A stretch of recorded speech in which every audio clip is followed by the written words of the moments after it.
Deer student, how are you? ভালো আছো আশা করি। শুরু করছি ইংলিশ স্টাডি পয়েন্টের ক্লাস। আজকে তোমাদেরকে আমরা পাংচুয়েশন মার্কসের একটা বিষয় দেখাবার চেষ্টা করব, যেন তুমি মনে রাখতে পারো। তো প্রিয় শিক্ষার্থী, আজকে তোমাদেরকে আমরা যেটা দেখাবো সেটা হলো নোট অফ ইন্টারোগেশন।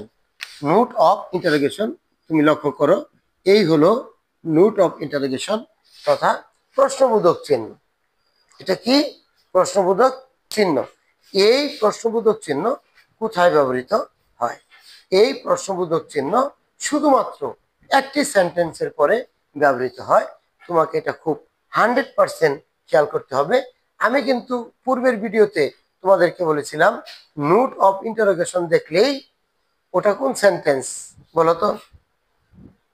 ওটা ইন্টারোগেটিভ সেন্টেন্স, অর্থাৎ প্রত্যেকটি ইন্টারোগেটিভ সেন্টেন্সের পরে নোট অফ ইন্টারোগেশন ব্যবহৃত হয়। তাহলে দেখো, আমি তোমাদেরকে নোট অফ ইন্টারোগেশনের ব্যবহারটা দেখাচ্ছি।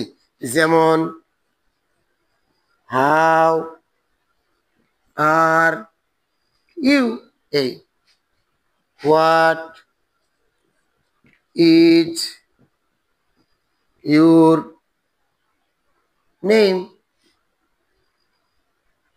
এই অর্থাৎ প্রত্যেকটি প্রশ্নবোধক চিহ্নের ব্যবহার হবে প্রত্যেকটি ইন্টারোগেটিভ সেন্টেন্সের পরে।